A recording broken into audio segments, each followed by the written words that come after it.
ప్రభువా, నీ మాటలను నేను వింటూ ఉన్నాను, ఆత్మీయంగా నన్ను బలపరచండి అని ప్రార్థన చేసుకుందాం. ప్రేమగల తండ్రి, 25వ రోజు ధ్యాన కూడికను బట్టి మీకు వందనాలు చెల్లిస్తూ ఉన్నాం. ఇదిన ధ్యాన కూడికలో మీరే మాతో ఉండి నడిపించమని యేసు నామమున అడిగి వేడుకొనుచున్నాము తండ్రి.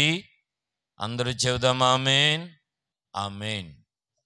ప్రభునందు ప్రియమైన వారులారా, నిన్నటి రోజున ప్రవీణ్ కుమార్ పగడాల ఆయన మరణం మనందరికీ విచారకరమైనది. ఈరోజు వెళ్ళి అసలు ఆ పరిస్థితులు, ఆ ప్రాంతాలు అవన్నీ కూడా నేను చూచాను. ఎంత బాధ అంటే, యాక్సిడెంట్ వేరు, హత్య వేరు, మర్డర్ వేరు, బయటకు వచ్చిన వార్త వేరు, పోలీసులు ఇచ్చిన వివరణ వేరు, అక్కడ జరిగిన పరిస్థితి వేరు. ప్రియమైన వారులారా, గాయాలు వేరు, గాయాలు దాచాలని, దెబ్బలు దాచాలని అబద్ధాలు చెప్పిన అబద్ధాలు వేరు. చివరకు బాధ కలిగించిన పరిస్థితి ఏమిటి అనంటే, పిఎం రిపోర్ట్ అనగా పోస్ట్ మార్టం రిపోర్టు రాసేటప్పుడు కనీసం భార్య కూడా లేదు, దగ్గర రాలేదు. బావమరిది ఉన్నాడు, ఆయనేమో భయపడుతూ ఉన్నాడు, మాటలు సరిగ్గా రావటం లేదు. బంధువుల యొక్క ధోరణి చూస్తే వీళ్ళెందుకు భయపడుతున్నారు? అసలు ధైర్యంగా నిలబడాలి కదా. రాజమండ్రిలో పెద్ద పెద్ద సేవకులైన మహామహులైనటువంటి వాళ్ళు, మీరు మాట మీద నిలబడండి, మీ కొరకు మేము ఏదైనా చేస్తాము అని నిలబడినా కానీ వారు కుటుంబీకులు భయపడి, మాకు అవేమీ వద్దు, యాక్సిడెంట్ అయిందని మామూలుగా మాకు రిపోర్ట్ ఇచ్చేయండి అని చాలా వారు ఎందుకు అంత భయపడ్డారో అది అర్థం కాని పరిస్థితులుగా ఉన్నాయి. ఒకవేళ వ్యక్తిగతంగా వాళ్ళకి కూడా కొంచెం థ్రెట్ ఉన్నదేమో, అందును బట్టి వాళ్ళు అంత భయపడుతున్నారేమో అనే ఆలోచన మరో ప్రక్క కూడా ఉంది. ప్రియమైన వారులారా, పరిస్థితులు వేరు, పరిణామాలు వేరు, ప్రభావాలు వేరు, ప్రలోభాలు వేరు, అనుమానాలు వేరు, ఆలోచనలు వేరు. ఏమండి, జరిగినటువంటి విధానం వేరు. చాలా చాలా విచారకరమైనటువంటి పరిస్థితులు అక్కడ చూసాం. యాక్సిడెంట్కి, అక్కడ జరిగిన పరిస్థితులకి, బండికి, యాక్సిడెంట్కి, ఆ మరణము యొక్క విధానానికి, అక్కడ పరిస్థితులకి అస్సలు పొంతన కుదరటం లేదు. ఎంతగా ఆలోచన చేసినా అది ఎన్నో భయంకరమైన దాడి, హత్య, మర్డర్, కావాలని చంపినటువంటి పరిస్థితులే కనబడుతున్నాయి. కానీ ప్రియమైన వారులారా, దయచేసి ఒకటే విషయాన్ని నేను జ్ఞాపకం చేస్తున్నాను. అందరూ, అక్కడ పెద్దలైన వారు అందరూ కూడా మేము చెప్పాం, మీరు నిలబడండి, ఏదైనా చేయగలుగుతాం, ఇది ఒక కొలిక్కి తీసుకుని రాగలిగితే తర్వాత అటాక్ చేసేవాళ్ళు భయపడతారు అని ఎంతగా నిలబడి చెప్పినా వారు మాత్రం భయపడి మాకు అవేమీ వద్దు అని చాలా సింపుల్గా వారు వదిలించుకున్నారు. ప్రియమైన వారులారా, ఒక్క మాట మాత్రం వాస్తవం అండి, ప్రభుత్వాల కొరకు భయపడద్దు, ప్రభుత్వం కొరకు అస్సలు భయపడద్దు. మనం బ్రతికేదే మన చేతి కష్టముతోటి. అందరూ ఆమెన్ చెప్పాలి. ఈ చేతి కష్టాన్ని ఆశీర్వదించేదే మహాదేవుడైనటువంటి వాడు. అందుకని ఒకవేళ ప్రభుత్వాన్ని బట్టి మీరు రాయితీలు పోగొట్టుకుంటారు, ప్రభుత్వ రుణాలు, లోన్లు పోగొట్టుకుంటారు అని అంటే, ఏ లోను, ఏ రుణం ఇస్తే మనం బ్రతుకుతున్నాం? ప్రభుత్వం వారు ఇచ్చే రేషన్తోనే మనం బ్రతుకుతున్నామా? అలాగిచ్చే రేషన్ అయితే నెలకి ఎన్ని కేజీలు కుటుంబానికి? ఏమండి, నెలకి ఒక కుటుంబానికి ఒక కార్డుకి 15 లేదా 25 కేజీలు అయితే ఎన్ని రోజులు వస్తుంది ఇంట్లో? అందుకని విశ్వాసాన్ని కాపాడుకోండి, భక్తిని కాపాడుకోండి, నమ్మకంగా జీవించండి. మనుషులు బాధ పెట్టి భూమి మీద మనం చనిపోయినా వినండి, ఆత్మ ఇది కలుగజేసిన దేవుని దగ్గరికి వెళుతుంది, అక్కడ మనకి బహుమానం ఉంటుంది. కాబట్టి ఈ విషయాన్ని మనము గమనించుకొని దైవభక్తిలో విశ్వాసంగా ఎదగటానికి ప్రయత్నం చేయాలి అని అక్కడ పెద్దలందరూ అనే మాట ఒకటే, జాగ్రత్త పడండి, జాగ్రత్త పడండి. విశ్వాసులు జాగ్రత్త పడాలి, సంఘాలు జాగ్రత్త పడాలి, సంఘ కాపరి కూడా జాగ్రత్త పడాలి. ఇదే అందరూ అక్కడ పెద్దలు ఇచ్చిన స్టేట్మెంట్. ఎందుకు అంటే ఎవరిని అడిగినా సమాధానం లేదు, పోరాడటానికి ఆధారాలు లేవు, కుటుంబము యొక్క ప్రోత్సాహము లేదు, ఏమీ చేయలేని పరిస్థితి. అందుకనే మనము జాగ్రత్త పడాలి. ప్రియమైన వారులారా, అందుకే పౌలు భక్తుడు అంటాడు, బ్రతుకుట క్రీస్తే, చావైతే లాభం అంటాడు. కాబట్టి విశ్వాసములో స్థిరపడదాం, కష్టాలు, శ్రమలు, శోధనలను ఎదుర్కొందాం, దేవుని కొరకు నమ్మకంగా దైవభక్తిని జీవిద్దాం. అట్టి శ్రేష్టమైన కృప ప్రభువు మనకు అనుగ్రహించునుగాక. ప్రియమైన వారులారా, దేవుని వాక్యాన్ని కొన్ని నిమిషాలు ఆలోచన చేద్దాం. నిన్నటి రోజున ఆమోసు గురించి మనము కొన్ని మాటలు ధ్యానం చేసుకున్నాం.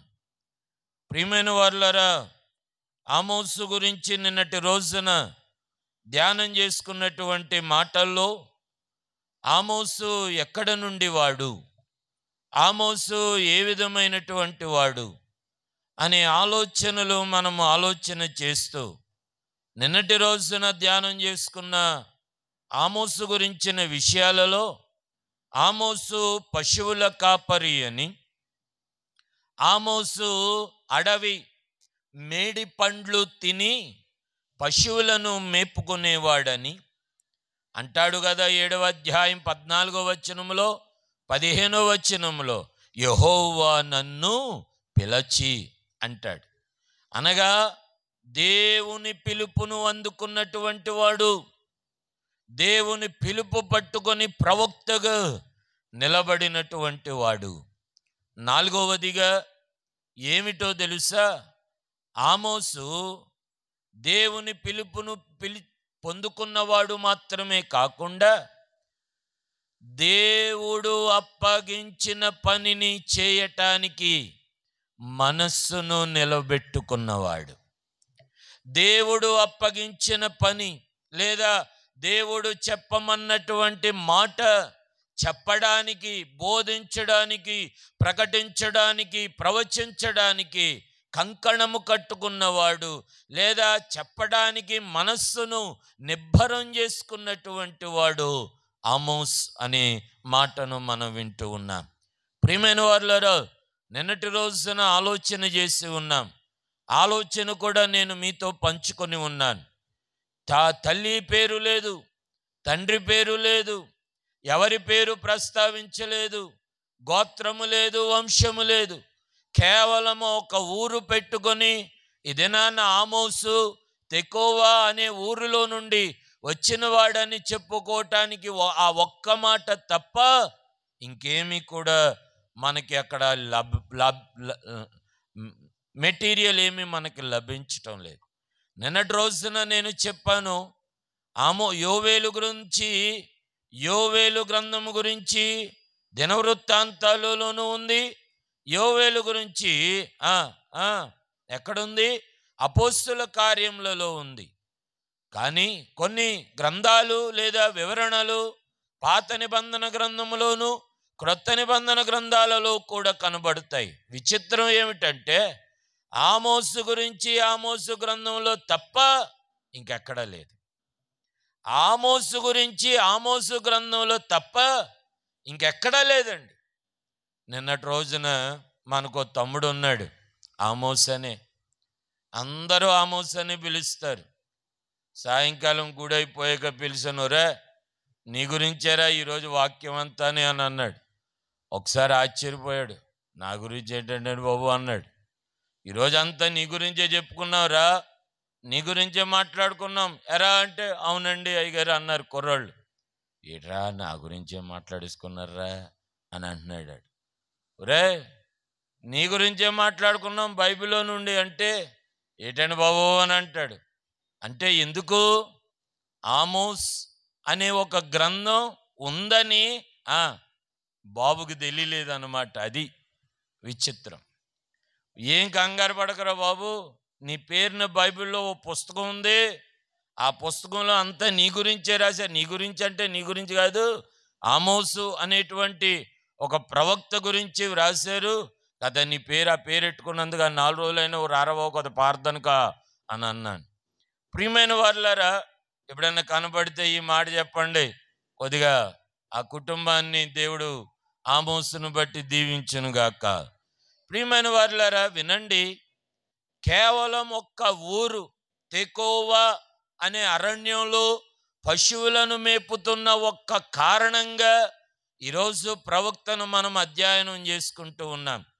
ఎంత ఆశ్చర్యమైనటువంటి సంగతి అనంటే, ప్రియమైన వారులారా గమనించండి, ఎంత ఆశ్చర్యం అనంటే, నాకున్న ఆలోచన, దేవుడు ఈ మాట ఎందుకు రాసి ఉంచాడు? చదువుకుందాం. చూడండి, ఆమోసు గ్రంథం 1వ అధ్యాయం 1వ వచనాన్ని చదువుతూ ఉన్నాం.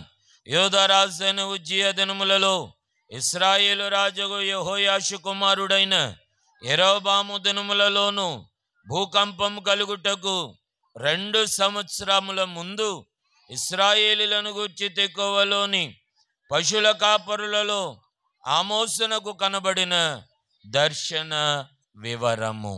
వినండి ప్రియమైన వారులారా, ఈ పైన ఉదహరించబడిన రాజులందరి గురించి గతంలో ఈ ధ్యాన దినాలలో ఆలోచన చేశాం.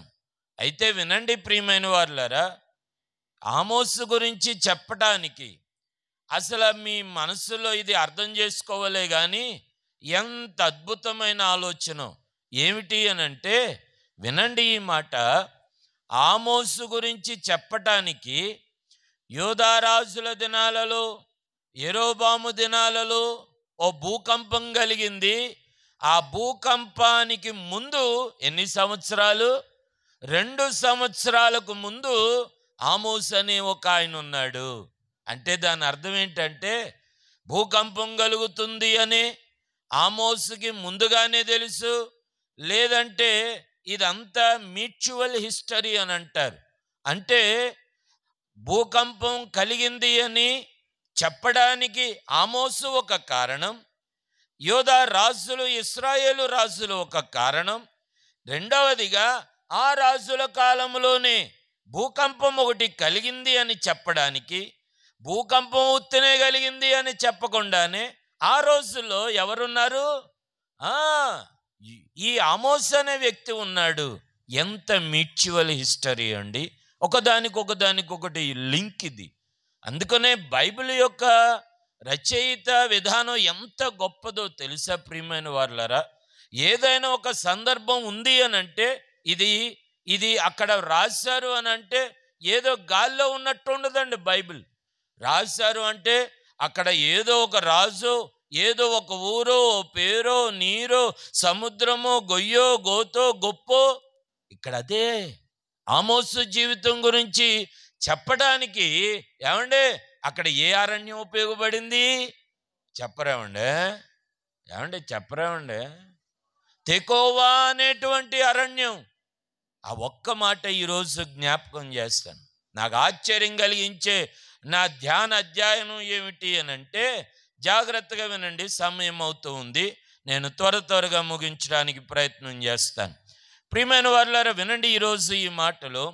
ఏమండి, ఆమోసు గురించి చెప్పడానికి ఈ తెకోవా అనేటువంటి అరణ్యాన్ని ఎందుకు, లేదా ఊరిని ఎందుకు దేవుడు ఉపయోగించాడు అనే ఆలోచనలోనికి వెళ్ళింది నా ధ్యానం. దేవుడు ఎందుకు ఈ ఊరు పేరైనా ఎందుకు ఆమోసుకు పెట్టాడు? యోధాలో అంటే సరిపోను కదా, తెకోవా అరణ్యం అంటే సరిపోను కదా. అందుకే నిన్నటి రోజున నేను చెప్పాను, తెకోవా అరణ్యం అంటే తెకోవా అనే ఊరుకు ఆనుకొని ఆ ఖాళీ స్థలం ఉంది కాబట్టి అది ఏమయ్యింది? తెకోవా అరణ్యం అయ్యింది. ఆ విషయాన్ని మనం కొద్ది క్షణాల్లో ఆ ఆలోచన చేస్తూ ఉంటాం. ప్రియమైన వారులారా, మీరు ఒక విషయాన్ని గమనించాలి. ఇక్కడ ఏమిటో తెలుసా? ఇశ్రాయేలీలు, యూదా వారందరూ చెరపట్టబడిన వారైతే, అనగా వీరందరూ బానిసగా అక్కడికెక్కడికి చెరపట్టి తీసుకొని పడిన వారైతే, చెరపట్టబడిన వారిలోనే భక్తి కలిగి నమ్మకం, విశ్వాసం, దేవుని యందు భక్తిగా జీవించినటువంటి చెరపట్టబడినటువంటి వ్యక్తుల్లోనే ఒక భక్తి కలిగిన వాడిని దేవుడు చూచి ఆ ప్రాంతంలోనే, ఆ మనుషుల్లోనే ఒక వ్యక్తిని దేవుడు ప్రవక్తగా వాడుకున్నాడు. ఇది గమనించాలి. చెరపట్టబడినటువంటి వారిలోనే భక్తి కలిగి, ప్రేమ కలిగి, విశ్వాసం కలిగి, నమ్మకం కలిగిన ఒక వ్యక్తిని దేవుడు కోరుకొని ఆశీర్వదించి ప్రవక్తగా నిలవబెట్టినటువంటి సందర్భం. వినండి ప్రియమైన వారులారా, నేను అందుకే చెప్తున్నాను, నీవు నిండైన భక్తిగా ఉండాలే కానీ దేవుడు ఎంతైనా ఆశీర్వదిస్తాడు. భక్తిలో నాటకాలు వద్దండి, భక్తిలో నాటకం ఆడకండి. రేపు వస్తాను, మాపు వస్తాను, వచ్చే ఆదివారం వస్తాను, వచ్చే ఆదివారం, ఈ నాటకాలు మానేయండి. నిజమైన నిండైన దైవభక్తికి రండి, దేవుడు నిండారుగా ఆశీర్వదిస్తాడు. 128వ కీర్తనలో ఒక మాట అంటాడు కదా, యెహోవాయందు భయభక్తులు కలిగి ఆయన త్రోవల యందు నడుచు వారందరూ ధన్యులు. నిశ్చయముగా నీ చేతులు కష్టార్జితము నీవు అనుభవించదవు, నీవు ధన్యుడవు. అక్కడి నుంచి భర్త, భార్య, పిల్లలు, పని పాట, కుటుంబం, ఏమంటే సంస్థానం, నీవు పిల్లలను చూచెదవు. ఇశ్రాయేలు యెహోవాలో నుండి నిన్ను ఆశీర్వదించును. ఎంత అద్భుతమైన అధ్యాయం అండి. ఏమండి, అందుకనే నేను చెప్తూ ఉన్నాను, యెహోవా యందు భయభక్తులు కలిగి ఆయన త్రోవల యందు నడుచు వారందరూ ధన్యులు. అందుకనే దైవభక్తిలో బ్రతకడానికి, దైవికమైన విశ్వాసంలో ఎదగటానికి మనం సిద్ధంగా ఉండాలి. 4 విషయాలు నేను జ్ఞాపకం చేస్తాను. దేవుడు ఎందుకు ఆమోసును తెకోవా అనే అరణ్యంలో నుండి దేవుడు ఆమోసును తీసుకొని వచ్చాడు, కారణం ఏమిటి అని చదివితే మీరు నోట్ చేసుకుంటారో గుర్తుపెట్టుకుంటారో ఏమో కానీ, దినవృత్తాంతాలు 2వ గ్రంథం 20వ అధ్యాయం 20వ వచనాన్ని చదివితే, ప్రియమైన వారులారా, అక్కడ మీరు ఇంటికి వెళ్ళాక ఆ భాగాన్ని తప్పకుండా చదవండి. ఒక అద్భుతమైనటువంటి అధ్యాయం. దినవృత్తాంతాలు 2వ గ్రంథం 20వ అధ్యాయం 20వ వచనం, లేదా 20వ అధ్యాయాన్ని మీరు ఇంటి దగ్గర చదవండి. ఇప్పుడు మాత్రం వినండి, అందులో ఉన్నది నేను చెప్పేస్తాను, టైం తక్కువ. ప్రియమైన వారులారా, ఇశ్రాయేలు యూదా వారికి యుద్ధాన్ని ప్రకటించారు. ఎవరు? మోయాబీలు, అమ్మోనీయులు, సేయీరు మన్యవాసులైనటువంటి వారు. దేవుడు ఏమన్నాడు అనంటే, యెహోషాపాతు అరణ్యం అనేటువంటిది, లేదా కరెక్ట్గా 20వ అధ్యాయం 20వ వచనం చదివితే అక్కడ చాలా ప్రస్ఫుటంగా ప్రస్తావించబడిన మాట తెకోవా అరణ్యమందు. అక్కడ ఒక యుద్ధం దేవుడు అక్కడ జరగటానికి ఏర్పాటు చేస్తే, మన యూదా ఇశ్రాయేలు ప్రజలందరూ యుద్ధం చేయటానికి సిద్ధంగా ఉన్నారు. అరణ్యంలో మోయాబీలు, అమోనీయులు, సేయీరు మన్యవాసులు కూడా యుద్ధం చేయటానికి సిద్ధంగా ఉన్నారు. మీరు చదివితే ప్రియమైన వారులారా, ఎంత ఆశ్చర్యమైనటువంటి వచనం అంటే, 20వ అధ్యాయం 23, 24 వచనాలు చదివితే ఏం జరిగిందంటే, యుద్ధానికి సిద్ధంగా ఉన్నటువంటి అమోనీయులు, మోయాబీలు, సేయీరు మన్యవాసులు వాళ్ళకే మాట వచ్చేసి వాళ్ళు కొట్టుకుని వాళ్ళే చచ్చిపోయారు. ఈ మాట వింటున్నారా? నిజం. ఇశ్రాయేలీలైన వాళ్ళు యుద్ధం చేయలేదు. యోధా ప్రజలు అమోనీలతో యుద్ధం చేయలేదు. వాళ్ళు అసలు వీళ్ళు ఏం చేస్తున్నారని ఇశ్రాయేలీలు చూడటానికి వెళితే వాళ్ళందరూ ఆ తెకోవ అరణ్యంలో ఏమై ఉన్నారు? చనిపోయి ఉన్నారు. నిజం. అందుకే ఇంటికి వెళ్ళాక చదవండి. అందుకే అంటాడు వాళ్ళందరూ ప్రార్థన చేస్తారు. వాళ్ళందరూ కూడా ప్రార్థన చేస్తారు. నాకైతే చదవాలని ఉంది కానీ, ఎందుకంటే అందులో ఒక అద్భుతమైన సన్నివేశం ఉంది. ఈరోజు లేట్ అయినా నన్ను ఏమనుకోవద్దు, దయచేసి చదువుకుందాం. దినవృత్తాంతాలు 2వ గ్రంథం 20వ అధ్యాయం. అంటే అక్కడ ఆ వచనాన్ని నేను చదవకపోతే, ఇందులో చదవలేని సామర్థ్యం కలిగిన వాళ్ళు అది మిస్ అవుతారేమోనని ఆలోచన, అంతే నా బాధ. ఎందుకంటే ఇంటికి వెళ్ళాక చదివించుకోలేరు, చదవను లేరు. అందుకొని దయతో క్షమించండి. 20వ అధ్యాయం దినవృత్తాంతాలు 2వ గ్రంథం 20వ అధ్యాయం 21వ వచనం. మరియు అతడు జనులను హెచ్చరిక చేసిన తరువాత యెహోవాను స్తుతించుటకు గాయకులను ఏర్పరిచి, వారు పరిశుద్ధ అలంకరములు ధరించి సైన్యం ముందర నడుచుచు యెహోవా కృప నిరంతరముండును, ఆయనను స్తుతించుడి అని స్తోత్రము చేయుటకు వారిని నియమించెను. వారు పాడుటకును స్తుతించుటకును మొదలు పెట్టగా, యెహోవా యూదా వారి మీదకి వచ్చిన అమోనీల మీదను, మోయాబీల మీదను, శేయీరు మన్యవాసుల మీదను మాటుగాండ్రను పెట్టెను గనుక వారు హతులైరి. ప్రియమైన వారులారా, 23వ వచనం. అమోనీయులను, మోయాబీలను, శేయీరు మన్య నివాసులను బొత్తిగా చంపి నిర్మూలము చేయవలనని పొంచి ఉండి వారి మీద పడిరి. వారు శేయీరు కాపురస్తులను కడముట్టించిన తరువాత తమలో ఒకరికొకరు చంపుకొనుట మొదలు పెట్టిరి. ఎంత ఆశ్చర్యం!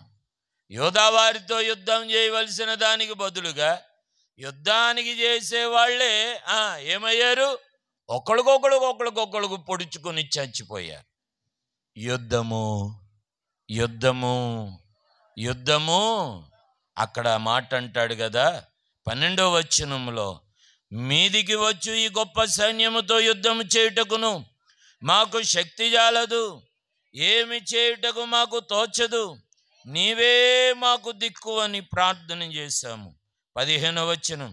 భయపడకుడి, జడియకుడి, ఈ యుద్ధము మీరు కాదు, దేవుడే జరిగించును. ప్రియమైన వారులారా, ఆ తెకోవ అరణ్యములో ఈ జరిగిన యుద్ధానికి, వారు పాడిన పాటలకు, స్తుతికి, దేవుడు ఆశీర్వదించిన ఆశీర్వాదానికి అక్కడ ఒక లోయకు చక్కని పేరు పెట్టారు. ఏమిటది? బెరాక. దేవునికి మహిమ కలుగును గాక. మన ప్రియ తండ్రి గారు, ఆత్మీయులు నాన్నగారికి దేవుడు దర్శనమిచ్చినటువంటి ఈ పేరు నాకెంత ఆనందము, ఆశ్చర్యం అంటే, ప్రతి సంవత్సరం మన ధ్యానాలలో ఏదో ఒక సందర్భంగా ఈ అధ్యాయం మనకి ఖచ్చితంగా తారసపడుతుంది. మీరు గమనించారో లేదు? బెరాకా అనేటువంటి 20వ అధ్యాయం ఏదో ఒక రూపాన, ఏదో ఒక అంశంలో అధ్యయనంగా ఈ వచనం మనకి, అధ్యయనం లేదా ఈ మాట మనకి కనబడుతూనే, ప్రస్తావం కలుగుతూనే ఉంది. దేవునికి స్తోత్రం కలుగును గాక. ప్రియమైన వారులారా, ఈరోజు నేను జ్ఞాపకం చేస్తున్నాను, యెహోవా యుద్ధ భూమిలో నుండి వచ్చినటువంటి వాడు ఎవరు? ఆమోస్. యెహోవా చేసిన యుద్ధ భూమిలో నుండి వచ్చినటువంటి వాడు. 2వ వచనం చదువుకుందాం. సమూయేలు 2వ గ్రంథం 14వ అధ్యాయం 24వ వచనాన్ని మనం చదువుతూ ఉన్నాం. సమూయేలు 2వ గ్రంథం 14వ అధ్యాయం 20వ వచనాన్ని చదివితే, ప్రియమైనటువంటి వారులారా, అక్కడ ఒక 2వ వచనం, క్షమించాలి, 2వ వచనాన్ని చదివితే అక్కడ ఒక చక్కనైన మాట కనబడుతుంది. తెకోవా నుండి యుక్తి గల ఒక స్త్రీని పిలువనంపించి.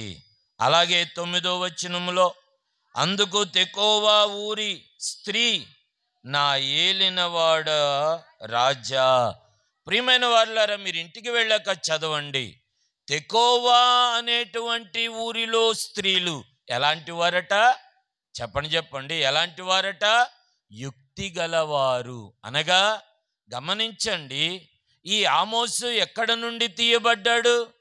ఈ ఆమోసు ఎక్కడ నుండి పిలువబడ్డాడు? లేదా ఆమోసు ఎక్కడ నుండి పెంచబడ్డాడు? యుక్తిగల స్త్రీ గర్భములో నుండి తీయబడినటువంటి వాడు ఈ ఆమోసు. మొదటి మాట గమనించారా? ఎక్కడి నుండి వచ్చిన వాడండి? యెహోవా యుద్ధ భూమిలో నుండి వచ్చినవాడు. రెండవదిగా ఎక్కడి నుండి తీయబడిన వాడు? యుక్తిగల స్త్రీ గర్భంలో నుండి. అనగా తెకోవా స్త్రీలు యుక్తి కలిగినటువంటి స్త్రీలు అని. తెకోవా స్త్రీ ఊరి స్త్రీ, అక్కడ నుండి ఆ గర్భంలో నుండి తీయబడిన వాడుగా మనకిక్కడ కొంత అవగాహన కలుగుతుంది. గమనించండి. మూడవదిగా చివరిగా చదువుతూ ఉన్నాం. దినవృత్తాంతాలు 2వ గ్రంథం 11వ అధ్యాయం 5-6 వచనాలు చదివితే అక్కడ ఒక చక్కని మాట కనబడుతూ ఉంది. దినవృత్తాంతాలు 2వ గ్రంథం 11వ అధ్యాయం 5-6 వచనాలు చదివితే అక్కడ ఒక చక్కని వివరణ కనబడుతూ ఉంది. ప్రియమైనటువంటి వారులారా గమనించాలి. ఏమండి, గమనిస్తున్నారా? 11వ అధ్యాయం 5-6 వచనాలు. రెహబాము యెరూషలేమునందు కాపురముండి యూదా ప్రదేశమందు ప్రాకారము గల ప్రాకారపురములను కట్టించెను. ఏమండి, చాలండి. అందులో 2వ లైన్లో అక్కడ ప్రాకారములు కట్టించినటువంటి ఊర్లలో ఏ ఊరు ఉంది? తెకోవా అనే ఊరు ఉంది. అనగా ప్రాకారములు గల పట్టణములో నుండి వచ్చినటువంటి వాడు ఈ యొక్క ఆమోసు. వినండి, ప్రాకారము కలిగిన పట్టణం అంటే ఏమిటో మీకు ఒక చిన్న ఉదాహరణ చెప్పి ఈ వాక్యాన్ని నేను ముగిస్తాను. ప్రాకారము కలిగిన పట్టణం అంటే కాకినాడలో ఒక సిటీ ఉందండి. ఒక సిటీ మాధవపట్నం నుండి గంగనాపల్లికి వెళ్ళే దారిలో, లేదా కొవ్వాడికి గంగనాపల్లికి మాధవపట్నానికి మధ్యలో ఒక సిటీ ఉంటుందండి. ఒక ఊరు. అది ఊరనాలో లేదా ఏమనాలో తెలియదు, కానీ అది బయటకు కనబడదు. బయటేమో మామూలుగా మన వీధులు ఎలా ఉంటాయో అలాగే ఉంటుంది. జస్ట్ అది దాటి కొంచెం లోపలికి, అనగా ఆ సిటీ లేదా ఆ విలేజ్ అనగా ఒక 50, ఒక 40, 30 ఇళ్ళు కట్టి, ఆ ఇళ్ళన్నిటికీ కూడా ఒక చక్కని ఫెన్సింగ్ వేసి, ఆ ఇళ్ళన్నీ కూడా ఒక డీసెంట్ ఫ్యామిలీస్, డీసెంట్ ఉద్యోగాలు, ఉన్నతమైన ఉద్యోగాలు చేసి, అందులో ఎలాంటి వాళ్ళకి? సుమారు నెలకి ₹1,00,000 ఉద్యోగం చేసుకునే వాడికి మాత్రమే ఆ ఏరియాలో ఇల్లు అమ్ముతారు. అనగా ఆ ప్రత్యేకమైనటువంటి ఆ విలేజ్లో ఇల్లు అమ్ముతారు. ఉత్తునోడికి, మనలాంటోడికి డబ్బున్న అక్కడ ఇల్లు ఎవరు? చదువుకొని మంచి ఉద్యోగం చేసే వాళ్ళకు మాత్రమే ఇల్లు ఇస్తారు. మీరు ఎప్పుడైనా వెళితే మాధవపట్నం నుండి కొవ్వాడ వెళ్ళే లూప్ లైన్ ఉంటుంది గంగనాపల్లి మీదుగా. గంగనాపల్లికి వెళుతూ ఉంటే మధ్యలో ట్రాక్ అడ్డొస్తుంది. ట్రాక్కి వెనక భాగంలో లెఫ్ట్లోకి లోపలికి వెళ్ళాలి ఆ ఊరికి లేదా ఆ సిటీకి. మీరు నమ్మరు ప్రియమైన వాళ్ళరా, ఆ లోపల ఉన్నటువంటి ఇల్లు ఏ ఇంటికన్నా వెళ్ళాలి అని అంటే, ఏమంటే పలానా రామారావు గారు ఉంటారు, ఆ ఇంటికి వెళ్ళాలి అని అంటే వెళ్ళవరు నిన్ను. అబ్బబ్బే, మా మాయండి బాబు, మా చిన్నానండి బాబు, మా తోడుబుట్టోడు అంటే కుదరదండి. అక్కడ నువ్వు ఎలాంటోడువైనా గుమ్మం దగ్గర వెయిట్ చేయవలసిందే. వాచ్మెన్ లోపలికి ఫోన్ చేసి, సార్ పలానా వాళ్ళు ఎవరో అట్ట మీ వాళ్ళు వచ్చారు అని అంటే ఆడు ఫోటో వీడియో కాల్ చేయాలి. కన్ఫర్మ్ చేసుకొని, బాబు ఆడు మావోడే, ఎంతసేపు మాట్లాడతారు సార్? అరగంట 20 నిమిషాలు మెన్షన్ చేయాలా. ఆ 20 నిమిషాలు వాడు మాట్లాడగా మళ్ళీ వాచ్మెన్ ఫోన్ చేస్తాడు, ఏమంటే అయిపోయిందా పని, మాటలో 20 నిమిషాలు అన్నారు కదంటే, బాబు పంపించేస్తున్నాను. ఎందుకు ఇదంతా? సెక్యూరిటీ. ప్రాకారము గల అనండి, ఇప్పుడు అనండి, ప్రాకారము గల పట్టణం. ఇది నిజంగానండి. బయటకు వస్తే మనం కాకినాడలో ఉన్నాం అనిపిస్తుంది. ఒక్క 1/2 కిలోమీటర్ లోపలికి వెళ్తే అసలు మనం కాకినాడలోనే ఉన్నామా అన్నంత ఆశ్చర్యంగా, అంత శుభ్రంగా, అంత అంత నీట్గా ఒక ఒక ఒక ఏమనాలో నాకు తెలియదు, కానీ ఒక ఫ్యాషన్ ఏరియాలోకి వెళ్ళినంత ఫీల్ మనకి కలుగుతుంది. ఈరోజు నేను ఎందుకు ఈ విషయాలు చెప్తున్నానంటే, అలాంటి పరిస్థితులలో పెంచబడినటువంటి వాడు, ప్రాకారము గల యెరూషలేము పట్టణాలలో, యెరూషలేమును అంటిపెట్టుకున్నటువంటి పట్టణాలలో, ప్రాకారము పట్టణముగా కట్టబడినటువంటి దానిలో నుండి తీయబడిన వాడు ఈ ఆమోస్. వినండి ప్రియమైన వారులారా, నాకు అదే ఆశ్చర్యం. తెకోవా అనే ఊరి అరణ్యంలో నుండి దేవుడు పిలుచుకోవటానికి గల కారణం ఏమిటి అనంటే, ఎక్కడ నుండి? యెహోవా యుద్ధ భూమిలో నుండి. రెండవదిగా ఎక్కడ నుండి? యుక్తిగల స్త్రీ గర్భములో నుండి. మూడవదిగా ఎక్కడ నుండి? ప్రాకారము కలిగిన పట్టణములో నుండి ఈ యొక్క ఆమోసుని తీసుకున్నాం. చివరిగా ఏమిటో తెలుసా? ఆమోసు అనే పేరుకి అర్థము ఏమండి?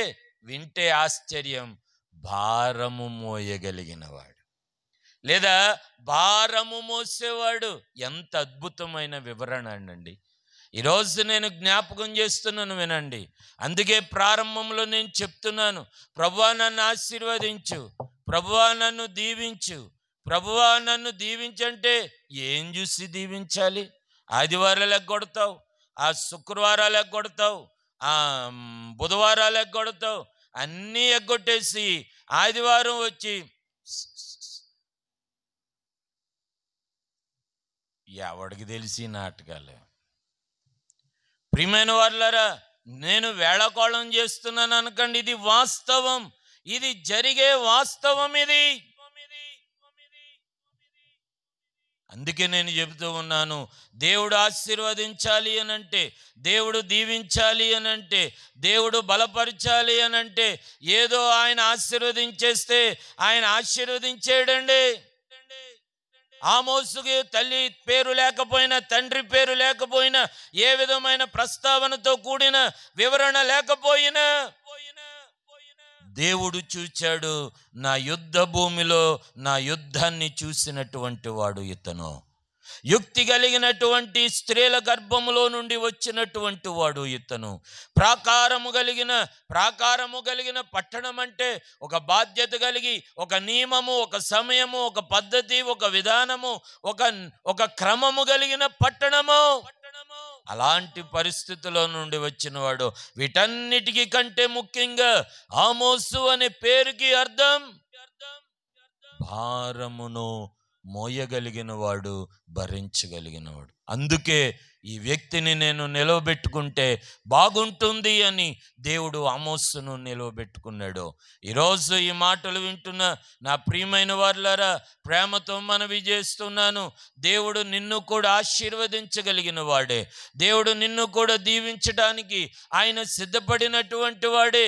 కానీ ప్రియమైన వారులారా, యెహోవా యుద్ధ భూమిలో వాళ్ళందరూ పాటలు పాడుచు, ఏమంటే ఇలా వినండి, యెహోవా యుద్ధ భూమిలో వారందరూ పాటలు పాడుచు, వారందరూ దేవునిని స్తుతించుచు, దేవునికి స్తుతిగానాలు చేస్తే యుద్ధము యెహోవా చేస్తాడు. మన ఇంట్లో పాట ఉండదు, మాట ఉండదు, వాక్యం చదవటం ఉండదు, చదివించుకోవటం ఉండదు, ఒక మోకాళ్ళేసి ప్రార్థన చేయటం ఉండదు, కన్నీరు కార్చి కుటుంబం కొరకు అంగలార్చడము కూడా లేదు. ఈరోజు దేవుడు ఎలాగన ఆశీర్వదించాలండి? ఏ కోణాన్ని చూడాలి దేవుడు నిన్ను దీవించటానికి? ఏ కోణంలో నిన్ను దేవుడు మెచ్చుకోవటానికి? ఏ కోణం? ప్రాకారం కలిగిన దేవుని పట్టణంలో ఉండగలుగుతున్నావా? ఆయన యుద్ధ భూమిలో నిలవబడగలిగి యుద్ధం చేయగలిగిన సామర్థ్యాన్ని సంపాదించుకోగలిగావా? అలాంటి వ్యక్తిని దేవుడు కోరుకున్నాడు. ప్రార్థన చేసుకుందా. ఈ రాత్రి చిన్న ప్రార్థన చేస్తావా? ప్రభువా, నన్ను ఆశీర్వదించడానికి నాలో ఎలాంటి కారణాలు ఏమైనా ఉన్నాయా ప్రభువా?